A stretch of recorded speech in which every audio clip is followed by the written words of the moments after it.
ஓம் சாந்தி. நான் தேகம் மற்றும் தேகத்தின் அனைத்து உறவுகளிலிருந்தும் என்னை விடுவித்துக் கொண்டு என்னை ஆத்மா என்று உணர்ந்து தந்தையை நினைவு செய்கின்றேன்.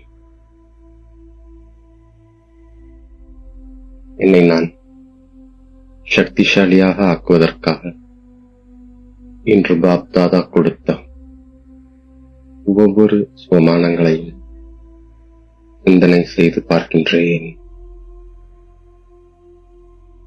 நான் யுத்தத்திற்கு முன்பாக தந்தையிடம் முழுமையாக ஆஸ்தியை பெற்றுக்கொள்கின்ற ஆத்மா. நான் தேகி அபிமானியாக இருப்பதற்கான முழு முயற்சியை செய்கின்ற ஆத்மா. நான் தூய்மையாகி தூய்மையான உலகத்தை உருவாக்க வேண்டும் என்ற ஆர்வம் வைத்திருக்கின்ற ஆத்மா.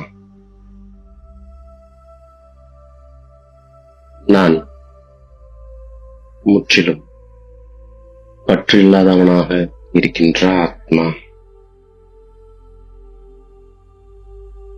தந்தை என்னை சொர்க்கவாசி ஆக்குவதற்காக வந்திருக்கிறார் என்பதை நான் புரிந்து கொண்ட ஆத்மா. நான் நினைவு யாத்திரையினால் தூய்மையாகின்ற ஆத்மா. நான் தந்தையின் மூலம் ஒரு வினாடியில் முக்தி ஜீவன் முக்திக்கான ஆஸ்தியை பெறுகின்ற ஆத்மா. நான் எல்லையற்ற தந்தையை நினைவு செய்கிறேன் என்ற மிகுந்த குஷியில் இருக்கின்ற ஆத்மா. நான் எந்த தந்தையை அரை கல்பமாக நினைவு செய்து கொண்டே இருந்தேனோ அந்த தந்தையை இப்பொழுது அடைந்துவிட்ட ஆத்மா. நான் தந்தையின் அறிமுகம் அனைவருக்கும் கிடைக்கச் செய்கின்ற ஆத்மா.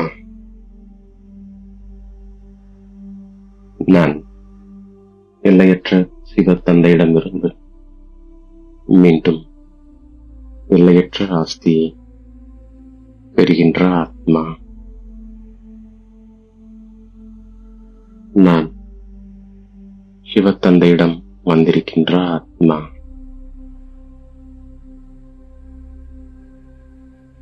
நான் சிவ தந்தையை நினைவு செய்வதன் மூலமாக தூய்மை இல்லாத நிலையிலிருந்து தூய்மையாக ஆகின்ற ஆத்மா.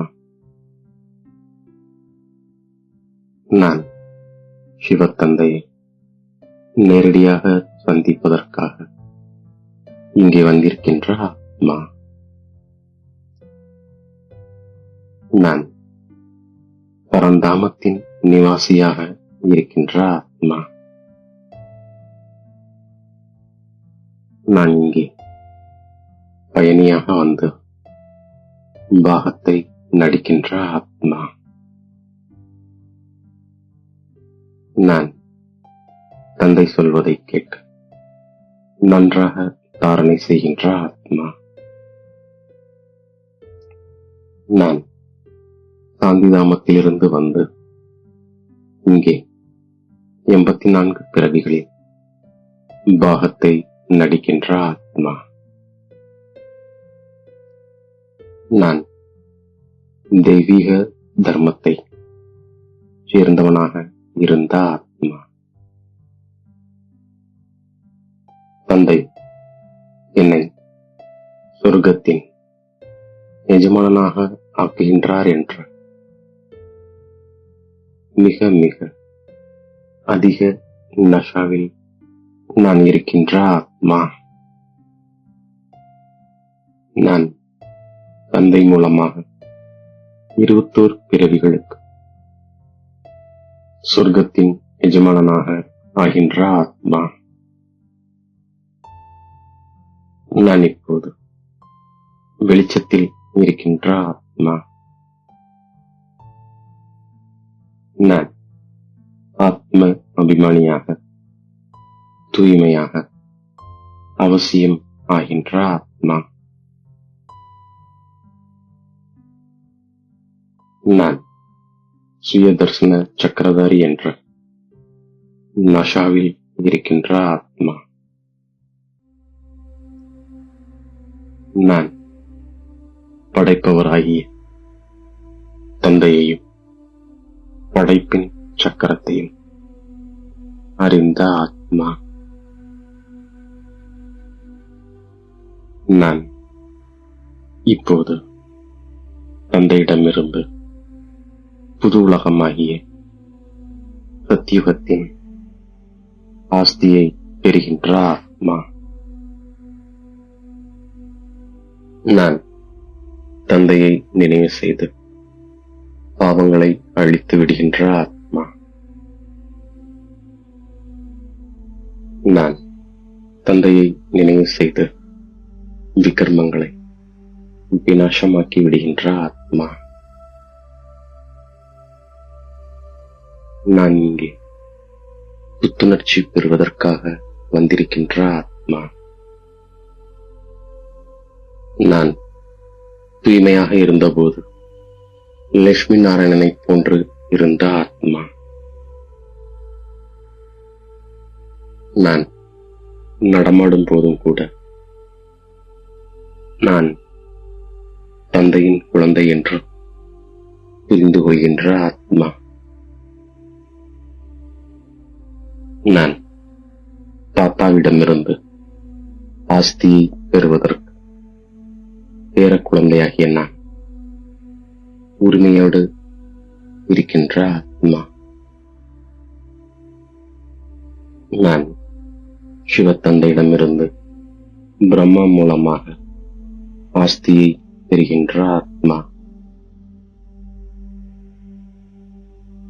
நான் முதலில் படித்து பிறகு மற்றவர்களுக்கும் கற்றுத்தருகின்ற ஆத்மா. நான் 21 பிறவிகளுக்காக தந்தையிடம் படித்துக் கொண்டிருக்கின்ற ஆத்மா. நான் இந்த பழைய சரீரத்தில் வாழ்ந்து கொண்டே படிப்பை படித்து 21 பிறவிகளுக்கான வருமானத்தை சம்பாதிக்கின்ற ஆத்மா. நான் இந்த சரீரத்தின் மீது மோகம் இல்லாமல் பராமரிக்கின்ற ஆத்மா. நான் கடைசி காலத்தில் ஒரு சிவத்தந்தையின் நினைவில் இருப்பதற்கான பயிற்சியை செய்கின்ற ஆத்மா. எனக்கு நானே நன்மை செய்து கொள்கின்ற ஆத்மா. நான் மாஸ்டர் ஞானம் நிறைந்தவராக ஆகி அறியாமையை நீக்கக்கூடிய ஞான சுரூபம் யோகயுக்த ஆத்மா. நான் சதா மகிழ்ச்சியாக இருக்கின்ற ஆத்மா.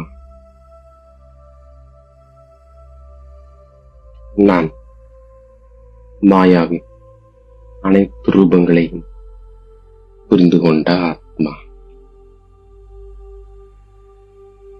நான் ஜுவாலா சுரூப ஸ்திதியிலிருந்து சக்திசாலி நினைவின் அனுபவம் செய்கின்ற ஆத்மா. நான் யோகாவில் சதா லைட் ஹவுஸ் மற்றும் மைட் ஹவுஸ் ஸ்திதியை அனுபவம் செய்கின்ற ஆத்மா. மாஸ்டர் சர்வசக்திவானாகிய நான் எந்த ஒரு சூழ்நிலையையும் வினாடியில் கடந்து சென்று விடுகின்ற ஆத்மா. இவ்வாறாக பாப்தாதா கொடுத்த ஒவ்வொரு சுமானங்களையும் நான் ஒவ்வொரு காரியத்திற்கேற்ப பயன்படுத்தி வெற்றி மூர்த்தியாக ஆகின்றேன். மேலும் தாயும் தந்தையும் ஆகிய பாப்தாதாவிற்கு என்னுடைய கோடான கோடி நன்றியை மனதார சமர்ப்பிக்கின்றேன். ஓம் சாந்தி.